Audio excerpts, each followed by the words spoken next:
Laurent Langlard, bonjour.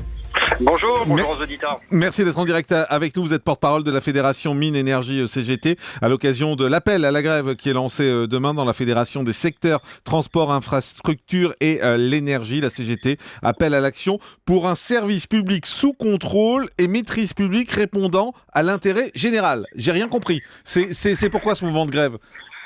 Vous savez, le problème, c'est qu'aujourd'hui, beaucoup de privatisations ont eu lieu depuis la fin des années 2000 et qu'aujourd'hui, la puissance publique n'a plus la main. C'est la puissance économique qui décide de comment s'organisent les secteurs, notamment le mien, celui de l'énergie. Et on en arrive à une désoptimisation industrielle. On en arrive à ce que des outils industriels, des centrales, soient simplement fermés parce qu'économiquement, on considère que le prix du kilowattheure est pas assez cher. Et d'ailleurs, vos auditeurs sont les premiers à râler sur leur facture d'électricité. Mais c'est rien parce que les industriels sont en train de faire exploser le prix de l'énergie pour gagner encore plus d'argent. Mais concrètement, qu'est-ce que vous demandez demain avec ce mouvement de grève ? Nous, ce qu'on souhaite, c'est revenir à un système où c'est véritablement l'État qui fait fonctionner le système énergétique. C'est l'État qui décide où est-ce qu'on construit une centrale, pourquoi on la construit, quels sont les besoins. Or, en réalité, aujourd'hui, on laisse aux seuls industriels le choix de pouvoir faire de l'argent là où ça les intéresse. Et ce qui est en train de se passer, c'est notamment au travers de la loi de transition énergétique, qui n'est qu'une loi de transition électrique, d'ailleurs au passage, où finalement on est en train d'organiser le secteur au détriment des usagers, parce que c'est eux qui vont le payer au bout du bout. Et nous, qui avons l'habitude de garantir le service public depuis la libération, puisque nous sommes porteurs depuis la libération de la péréquation tarifaire, du fait qu'on vient travailler chez les gens 24 heures sur 24. Aujourd'hui, on a de l'électricité et du gaz 24 heures sur 24 en France, puisqu'il y a des salariés toute la journée, toute la nuit, du 1er janvier au 31 décembre, qui sont sur le terrain. Et donc, on veut attirer l'attention des usagers parce que leur facture va exploser. Et c'est pas nous, c'est pas nos salaires, c'est pas nos garanties collectives qui vont les faire exploser, c'est les dividendes des entreprises. Mais on comprend bien votre souci aujourd'hui de défendre les usagers, mais est-ce que ça mérite de faire une grève ? Parce qu'en voulant défendre les usagers, finalement, c'est eux que vous allez embêter demain, pour rester poli, avec ces grèves dans tous ces domaines, que ce soit à la RATP, à la SNCF, dans le RER. C'est eux qui vont morfler au final, alors que vous dites que vous voulez les défendre. Vous savez, faire la grève, c'est pas forcément nuire à tout le monde. Aujourd'hui, c'est aussi marquer un moment, pour nous, électriciens et gaziers, ça va être aussi l'occasion de distribuer un peu partout un certain nombre de tracts pour attirer l'attention. Faire la grève, c'est pas forcément empêcher tout le monde de tourner, de fonctionner, de travailler. Et c'est un outil, il y en a pas 50 millions qui sont mis à disposition des salariés. Au bout du bout, les salariés, ils n'ont plus que ce moyen d'expression-là. Et c'est vrai qu'en ce moment, le dialogue social est assez compliqué, et avec les pouvoirs publics, et avec les industriels. Et au bout d'un moment, il nous reste plus que ça pour dire attention, si vous laissez faire, quelque part, ça va vous coûter cher. Mais c'est-à-dire qu'en France, aujourd'hui, on est toujours incapable de dialoguer si on fait pas grève. Il n'y a pas de dialogue social possible sans la grève. On vous écoute pas. Écouter, c'est s'appliquer à entendre. Et le problème, c'est que on n'écoute pas vraiment aujourd'hui les salariés. Au mieux, on les entend, mais on les écoute pas. Et on est dans un système où aujourd'hui, il n'y a pas de volonté de pouvoir donner une suite aux revendications des salariés. On se rend bien compte que effectivement, la situation économique est pas des meilleures, mais pourtant, les entreprises continuent à gagner énormément d'argent, quoi. Et on se bagarre aussi pour qu'il y ait une certaine forme de répartition des richesses. Et le service public, c'est une forme de répartition des richesses. C'est une forme d'égalité de traitement pour tous.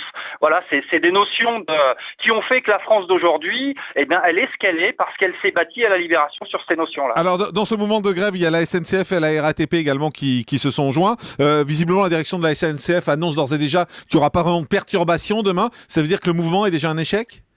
Non, vous savez, il faut pas battre le fer avant qu'il soit bien. Non, laissez mes camarades de la SNCF et mes camarades de la RATP qui ont le sens de la mesure. Puis il faut aussi mesurer que côté transport et notamment côté fret ferroviaire, il y a eu beaucoup de bagarres ces derniers mois, ces dernières années. Vous savez, un salarié qui fait grève, il n'est pas payé, contrairement à ce que certains peuvent laisser imaginer, et que les journées de grève qui se sont accumulées cette année, ça pèse aussi sur le salaire des. On fait pas grève par plaisir, on gagne pas d'argent quand on fait grève, bien au contraire. Donc vous nous dites d'ores et déjà que ça ne sera pas suivi ? Non, c'est pas vrai. Moi, je fais toute confiance à mes camarades des transports. Aujourd'hui, ils sont dans une situation où la déréglementation pèse énormément et va peser sur leur situation et leurs conditions de travail. Et je fais tout à fait confiance aux salariés des transports pour prendre la mesure et être dans l'action demain. Alors, on va au standard d'Europe 1, on va prendre Martin qui nous appelle de Tours. Bonjour Martin.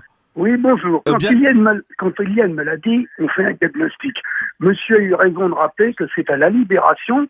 Il aurait pu ajouter qu'on a créé des États dans l'État. C'est-à-dire que la SNCF, l'EDF, tout ça, on a créé les régimes spéciaux et automatiquement le salarié du privé, finance tout cela hein, on s'aperçoit qu'ils ont des avantages énormes. Moi, j'étais dans un métier où tous les ans, on faisait énormément de trains de marchandises. Ouais. On savait qu'on avait 2 grèves par an, une à la fin octobre, début novembre, et une autre au mois de mai. C'est-à-dire que systématiquement, on ne pouvait pas approvisionner les usines parce que ces gens-là se mettaient en grève. Il ne faut pas oublier une chose, c'est qu'ils ont des avantages acquis sur lesquels ils sont assis depuis presque 70 ans. L'EDF, croyez-vous que ce soit normal que pour l'EDF et la SNCF, on paye 75% de leur retraite? Leur régime est déficitaire. Même Sarkozy n'a pas osé s'occuper du C'est pas vrai, je ne peux pas vous laisser dire ça. Mais bien sûr que si. Le régime n'a jamais été déficitaire, il est financé comme toutes les entreprises. Monsieur, je ne vous ai pas interrompu, s'il vous plaît.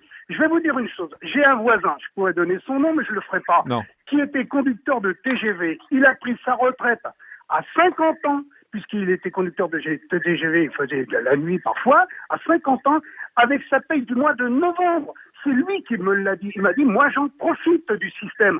Alors que le salarié du privé, il est obligé de travailler jusqu'à 62 ans. Alors Laurent Langlard, vous répond. Alors soyons clairs. La réalité est tout autre. Un salarié qui est conducteur de TGV, il passe la moitié de sa vie, voire les 3/4 de sa vie en dehors de sa famille. Son salaire, c'est essentiellement des primes. Et quand il part à la retraite, il touche une retraite sur son salaire et non plus sur les primes. Et la perte de pouvoir d'achat pour ces salariés, est très importante. Tous nos régimes ont toujours été financés sur les comptes d'exploitation. Alors je parlerai plus pour l'énergie, pour EDF-GDF, parce que j'en suis. Ouais. Les comptes d'exploitation ont toujours financé et tout a été autofinancé. Et effectivement, le législateur, quand il a voulu faire sauter les régimes spéciaux, il a fait sauter le mode d'autofinancement. Moi, c'était mon employeur qui me payait ma retraite anticipée. Aujourd'hui, on a renvoyé ça à la collectivité. Et je suis d'accord avec vous, c'est pas normal. Aujourd'hui, les entreprises, EDF, les grands groupes, GDF, Suez, doivent contribuer à ces retraites-là. Il y en a une partie qui est prise directement sur la facture, mais quand vous achetez votre baguette, vous payez la retraite du marmiton. Le boulanger, sa retraite, elle est dans le prix de la baguette, et ben la mienne, elle est dans le prix du kilowattheure. C'est tout à fait normal. Merci Laurent Langlard d'avoir été avec nous, porte-parole de la Fédération Mines Énergie CGT.